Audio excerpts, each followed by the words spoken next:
জয়পুরহাটবাসীকে স্মরণ করিয়ে দিতে চাই, এমন এক সময় আমরা কোরআনের মাহফিল করতে বসেছি যেই সময়ে গোটা পৃথিবীতে মুসলমানরা নির্যাতিত হচ্ছে, ঠিক কিনা বলেন? জয়পুরহাটবাসীকে স্মরণ করে দিতে চাই, এমন এক সময় কোরআনের তাফসীর করতে বসেছি যেই সময়ে গোটা পৃথিবীতে মুসলমানদের রক্ত নিয়ে বেঈমানরা হোলি খেলছে, কথা বলেন ঠিক কিনা? এমন এক সময় কোরআনের তাফসীর করতে বসেছি যেই সময় ফিলিস্তিনের মুসলমানদের উপরে এই ইসরায়েলের হত্যাযজ্ঞ চালিয়ে ফিলিস্তিনের মুসলমানদের উপর নির্মম অত্যাচার করছে। ও জয়পুরহাটের মুসলমান, দলমত নির্বিশেষে আজকের এই মাহফিল থেকে দেখতহীন কণ্ঠে বলতে চাই, ও জয়পুরহাটের মুসলমান, যদি আল্লাহর জমিন আল্লাহর দ্বীন প্রতিষ্ঠা করার জন্য, ইসলাম আন্দোলন করার জন্য, যদি মুসলমানদেরকে শরীয়ত রক্ত বিলিয়ে দেওয়ার জন্য যদি রাজপথে নামতে হয়, কারা কারা নামতে রাজি আছেন? দুহাত তোলার লাগে দেখা দেন। আল্লাহু আকবার, আল্লাহু আকবার। সংসদে যাও। এই আপনারা কি ভয় পাচ্ছেন? এ জোরে বলেন, ভয় পাচ্ছেন? তাকবীর হবে কার নামে? এ জোরে কোন কার নামে? আমরা তাকবীর দুনিয়ার নেতার নামেও দিতে চাই না, আমরা তাকবীর দুনিয়ার নেত্রীর নামেও দিতে চাই না।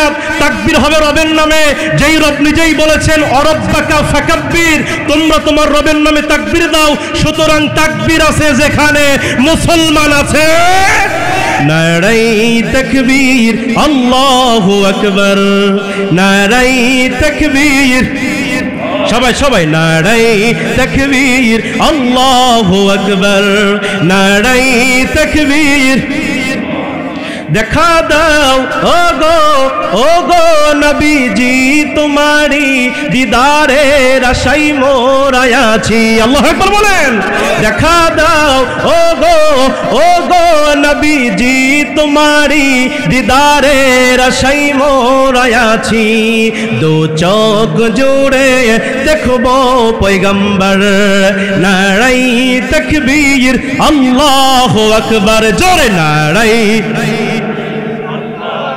নারাই তাকবীর, জোরে নারাই তাকবীর, আল্লাহু আকবার, নারাই তাকবীর। সিদ্দিক, ফারুক, উসমান, হায়দার, চারজন সাহাবা সবচেয়ে বেহতর। সিদ্দিক, ফারুক, উসমান, হায়দার, চারজন সাহাবা সবচেয়ে বেহতর, কারণ তাদের দিলে আছে আল্লাহর পয়গম্বর। নারাই তাকবীর, জোরে জোরে নারাই তাকবীর, আল্লাহু আকবার, নারাই তাকবীর। نحمده ونستعينه ونستغفره ونؤمن به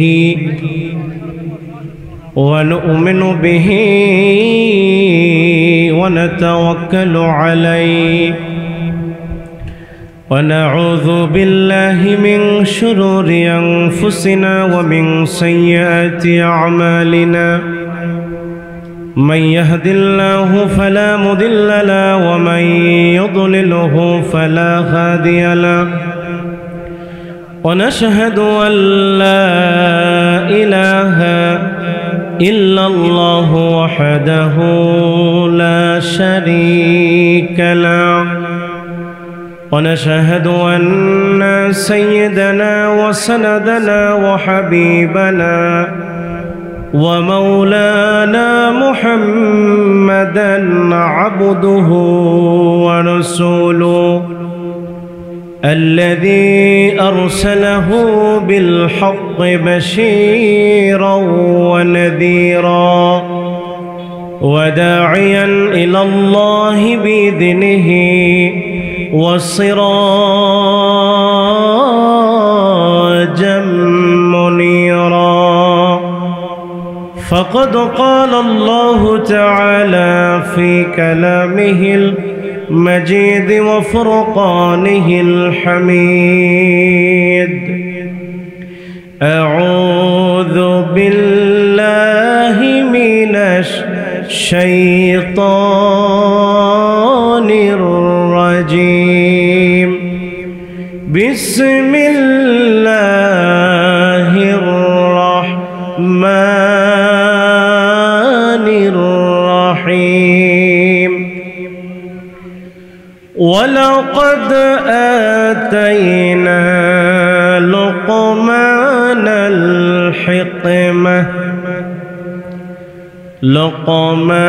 الحكمة أن اشكر لله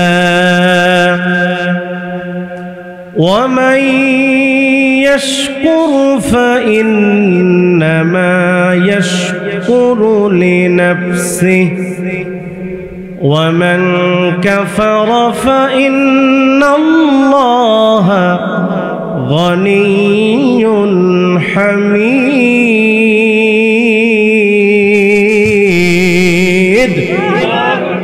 صدقت يا ربنا وقال رسول الله صلى الله عليه وسلم الدنيا سجن المؤمن وجنة الكافر إن الله وملائكته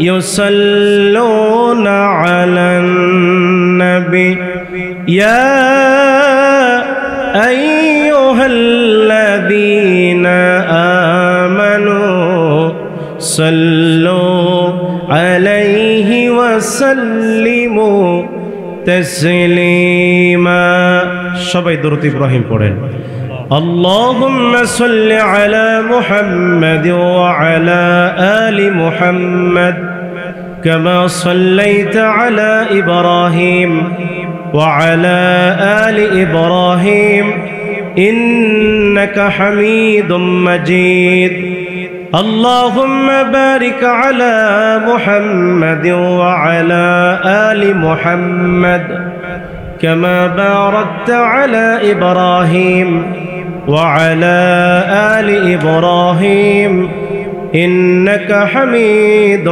مجيد যাচ্ছে মোর সব নিয়ে যাও ঈমান আমার নিও না আমিন বলেন যাচ্ছে মোর সব নিয়ে যাও ঈমান আমার নিও না ঈমান আমল না থাকিলে আল্লাহর কাছে প্রিয় না যাচ্ছে মোর সব নিয়ে যাও ঈমান আমার নিও না খাবাবের ওই খাঁটি ঈমান পুরে গেল দেহটা খাবাবের ওই খাঁটি ঈমান পুরে গেল দেহটা সেই ঈমানটা রক্ষা করতে সেই ঈমানটা রক্ষা করতে নিঃস্ব হলো জীবনটা সেই ঈমান কত দামি জাহেলরা বুঝে না যাচ্ছে মোর সব নিয়ে যাও ঈমান আমার নিও না বালাগাল উলা বিকামালিহি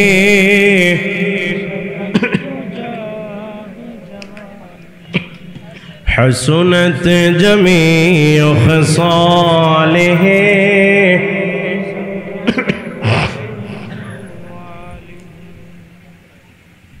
জয়পুরহাটবাসী কেমন আছেন আপনারা? আওয়াজ দিয়ে বলেন কেমন আছেন আপনারা?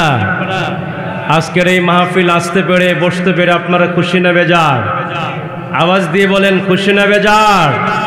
জয়পুরহাটবাসীকে স্মরণ করিয়ে দিতে চাই, এমন এক সময় আমরা কোরআনের মাহফিল করতে বসেছি যেই সময়ে গোটা পৃথিবীতে মুসলমানরা নির্যাতিত হচ্ছে, ঠিক কিনা বলেন?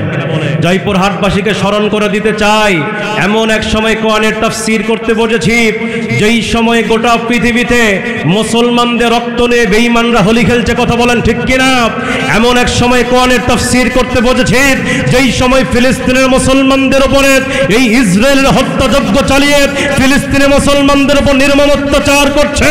ও জয়পুরহাটের মুসলমান, দলমত নির্বিশেষে আজকের এই মাহফিল থেকে দেখতহীন কণ্ঠে বলতে চাই, ও জয়পুরহাটের মুসলমান, যদি আল্লাহর জমিন আল্লাহর দ্বীন প্রতিষ্ঠা করার জন্য, ইসলাম আন্দোলন করার জন্য, যদি মুসলমানদেরকে শরীরের তাজা রক্ত বিলিয়ে দেওয়ার জন্য যদি রাজপথে নামতে হয়, কারা কারা নামতে রাজি আছেন? দুহাত তুলে আল্লাহকে ডাকা দেন। আল্লাহু আকবার, আল্লাহু আকবার। সংসদে যাও। এ আপনারা কি ভয় পাচ্ছেন? এ জোরে বলেন, ভয় পাচ্ছেন? তাকবীর হবে কার নামে? এ জোরে কোন কার নামে? আমরা তাকবীর দুনিয়ার নেতার নামেও দিতে চাই না, আমরা তাকবীর দুনিয়ার নেত্রীর নামেও দিতে চাই না। তাকবীর হবে রবের নামে, যেই রব নিজেই বলেছেন অরব্বাকা ফাকাব্বির, তোমরা তোমার রবের নামে তাকবীর দাও। সুতরাং তাকবীর আছে যেখানে মুসলমান আছে। নারাই তাকবীর, আল্লাহু আকবার, নারাই তাকবীর, সবাই সবাই নারাই তাকবীর, আল্লাহু আকবার, নারাই তাকবীর। দেখা দাও ও গো নবীজি, তোমারি দিদারের আশায় মোরা আছি। আল্লাহু আকবার বলেন। দেখা দাও ও গো নবীজি, তোমারি দিদারের আশায় মোরা আছি। দু চোখ জুড়ে দেখবো পয়গম্বর, নারাই তাকবীর, আল্লাহু আকবার, জোরে নারাই নারাই তাকবীর, জোরে নারাই তাকবীর, আল্লাহু আকবার, নারাই তাকবীর। সিদ্দিক, ফারুক, উসমান, হায়দার, চারজন সাহাবা সবচেয়ে বেহতর। সিদ্দিক, ফারুক, উসমান, হায়দার, চারজন সাহাবা সবচেয়ে বেহতর, কারণ তাদের দিলে আছে আল্লাহর পয়গম্বর। নারাই তাকবীর, জোরে জোরে নারাই তাকবীর, আল্লাহু আকবার, নারাই তাকবীর, লিল্লাহে তাকবীর। আলোচনা কি চলবে? কতক্ষণ? আজকের মাহফিলে শ্রোতার চেয়ে বক্তাই বেশি। এ কথা বল না কে? আজকের মাহফিলে যত বক্তা, আমি তো মনে করি শ্রোতার চাইতে বক্তার পরিমাণ বেশি। কথা কোন ঠিক কিনা? এই জন্য আজকের মাহফিলে ওয়াজ শুরু হবে কিন্তু শেষ হবে না। এ কথা কোন না কে? আমার হাতে সময় আসার মতো মোটামুটি 10 থেকে 12 মিনিট। জোরে কোন কত মিনিট? আমার পরে আরেকজন বক্তা আছে, তারপরেও বক্তা আছে, নির্ধারিত একটা টাইম দিয়েছে আমাদেরকে। এখানে যতগুলো বক্তা আসছে সেই 4টা থেকে রাত 1টা পর্যন্ত যত বক্তা ওয়াজ করবেন, এগুলো প্রত্যেকটা বক্তা এক একটা বড় বড় মাহফিলের প্রধান বক্তা। আল্লাহু আকবার বলেন। তাহলে এই যে 15-16টা বক্তা, এক একটা মাহফিলের প্রধান বক্তা, এক একটা বক্তা ওয়াজ করবে গেলে ছোট যেগুলো আছে মোটামুটি যারা আসর পর ওয়াজ করছে এরাও লাই 20,000। কথা কন না কে? আর এসার পর জেলা উঠবে, কারো ভিজিট হলো 40, আবার কারো হচ্ছে 80। মোটামুটি একত্রে করবে গেলে লাখ 4 টাকা লাগবে। এ কথা কন না কে? তাহলে 4 লক্ষ টাকার বক্তা এই বেগুন গ্রামে এসেছে কার ভালোবাসায়? আপনাদের ভালোবাসায়। আর আপনাদের গ্রামের রত্ন আমার প্রিয় বন্ধুবর মাওলানা আইয়ুব আলী আনসারী ভাইয়ের ডাকে সাড়া দিতে গিয়া আজকে দেশের বিভিন্ন প্রান্ত থেকে এই বক্তাগুলো এসেছে। বলি আলহামদুলিল্লাহ। আইয়ুব আলী আনসারী ভাই, তার জন্য দোয়া করার দরকার আছে না নাই? তার কারণে এটা সম্ভব হয়েছে। এই জন্য আমরা প্রিয় মাওলানা আইয়ুব আলী আনসারী ভাইয়ের জন্য প্রাণ খুলে কলিজা থেকে দোয়া করি, আল্লাহ পাক যেন প্রিয় ভাইয়ের কণ্ঠকে সারা পৃথিবীর জন্য কবুল করেন। সকলে বলে আমিন। সম্মানিত উপস্থিতির সময় আমার কম, আলোচনা আমাকে শুরু করতে হবে। সম্মানিত ভাইয়েরা আমার, আলোচনা আমি আজকে যে কিতাব থেকে করতে এসেছি সেই কিতাবের নাম কি? জোরে বলেন, নাম কি? কোরআনে কোনো ভেজাল আছে? কোনো ঝামেলা আছে? সন্দেহ আছে? না, দেয়ার ইজ নো ডাউট যালিকাল কিতাবু লা রাইবা ফি, আল্লাহ বলছেন আমি এমন একটা কিতাব নাজিল করেছি, দেয়ার ইজ নো ডাউট, এই কিতাবের ভিতরে ভুল তো দূরের কথা, বিন্দু পরিমাণ সন্দেহ নেই। আল্লাহু আকবার বলেন। আমার মুসলমান ভাইয়েরা খেয়াল করবেন, আল্লাহ রাব্বুল আলামিন বলেন যালিকাল কিতাবু লা রাইবা ফীহি হুদাল লিল মুত্তাকিন।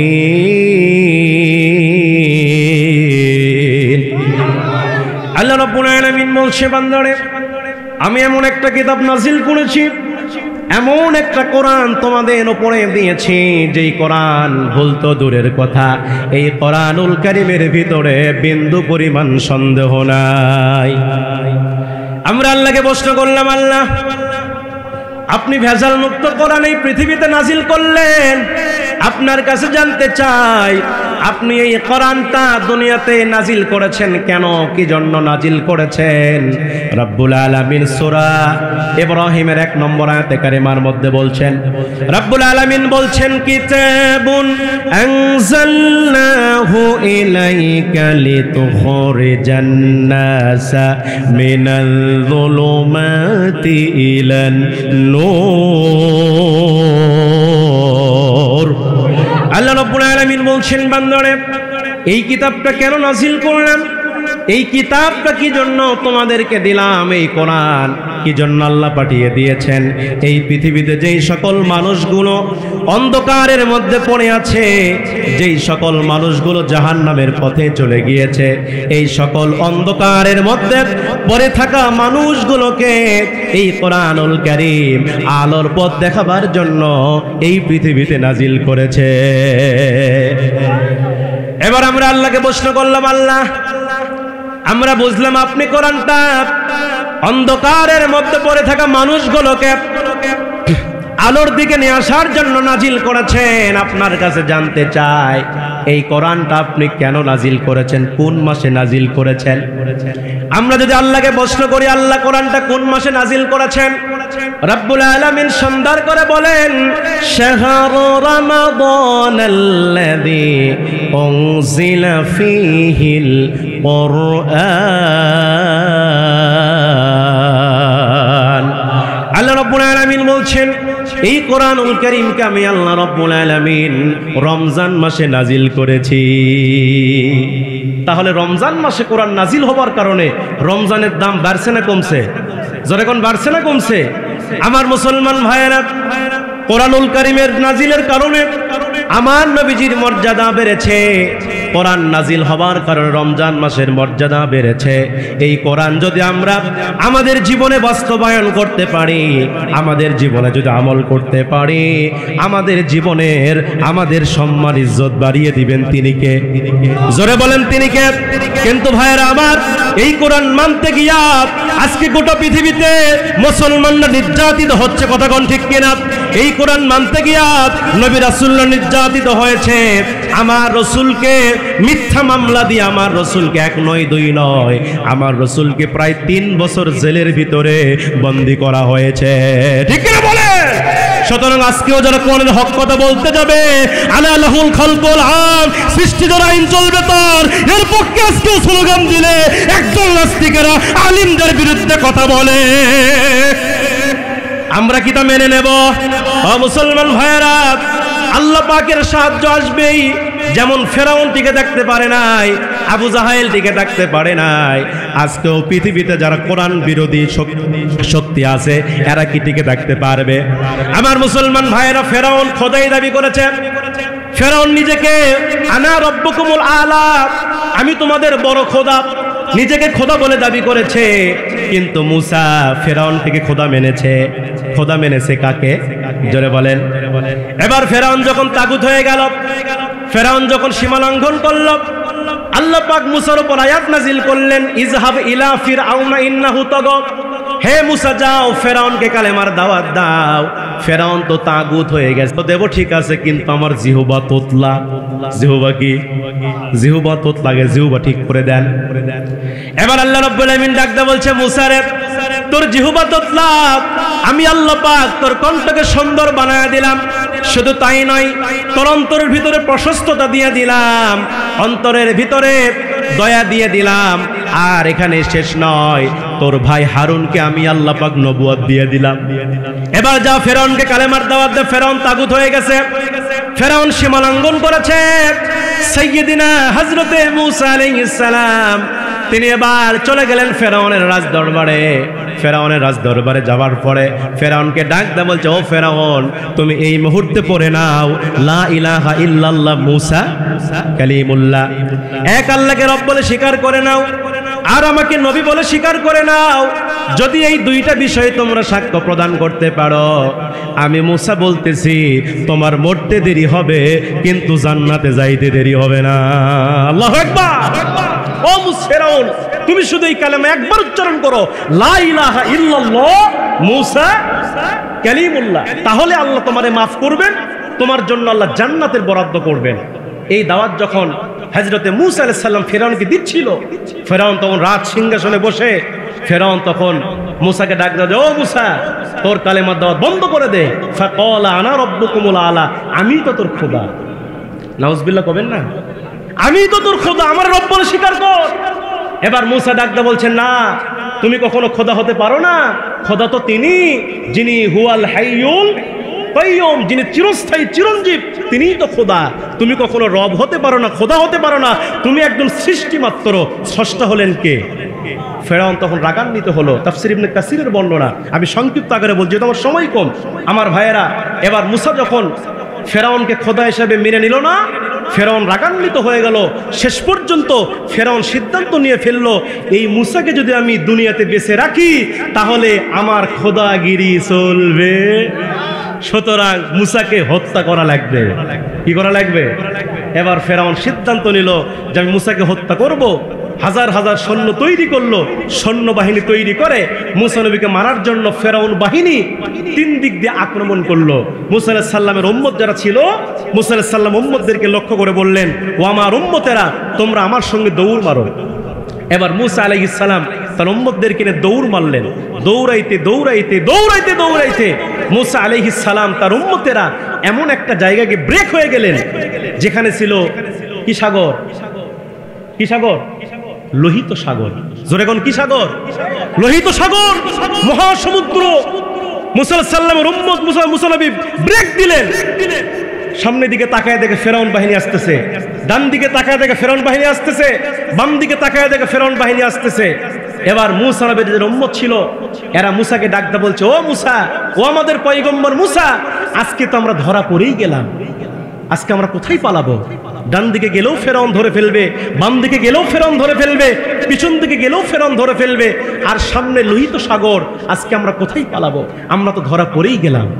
মূসা আলাইহিস সালাম উম্মতদেরকে সান্ত্বনা দিয়ে বললেন, তোমরা টেনশন করো না, চিন্তা করো না, আমাদের সাথে আল্লাহ আছে। আল্লাহু আকবার বলেন। আমাদের সাথে আছেন কে? একটু কমায় দেন, এবার একটু কমায় দেন। এবার হযরতে মূসা আলাইহিস সালাম তিনি এবার আল্লাহর কাছে দোয়া করলেন। আল্লাহ পাক বললেন, মূসা তোমার হাতে ওইটা কি? মূসা বললেন, আসা। আসা মানে কি? জোরে কোন আসা মানে কি? এবার তাফসীর ইবনে কাসিরের বর্ণনা, তাকে প্রশ্ন করা হলো, ও মূসা, তোমার হাতে যে লাঠি আছে এই লাঠি দিয়ে তুমি কি করো? মূসা আলাইহিস সালাম বললেন, এই লাঠি দিয়ে আমি মূসা দুইটা কাজ করি। জোরে কোন কয়টা কাজ করে? দুইটা কাজ করি। এক নম্বর, এই লাঠিতে ভর দিয়ে রাস্তা হাঁটি, আর দুই নম্বর হলো এই লাঠি দিয়ে আমি মূসা বকরির পাতা পারি। আল্লাহু আকবার ঘর। তাহলে এখান থেকে বোঝা যায় মূসা নবী ছিলেন বকরির রাখাল। কিসের রাখাল ছিল? দেখেন কত বড় নেতা বকরি চড়াতে, আর আমার দেশের নেতা এক ওয়ার্ড মেম্বারের পিছেই তো 18 জন চামচা করে, কথা কয় না বারে। এ ভয় পাচ্ছেন নাকি আপনারা?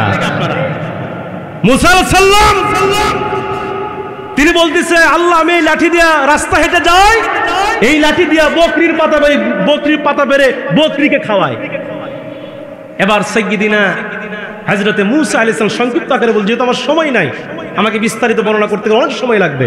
সম্মানিত ভাইরা আমার, এবার সাইয়্যিদিনা হযরতে মূসা আলাইহিস সালাম হাতে যে লাঠি ছিল, আল্লাহ পাক মূসাকে অর্ডার করলেন, হে মূসা, তোমার হাতে যে লাঠি আছে এই লাঠি দিয়া সমুদ্রে আঘাত করো।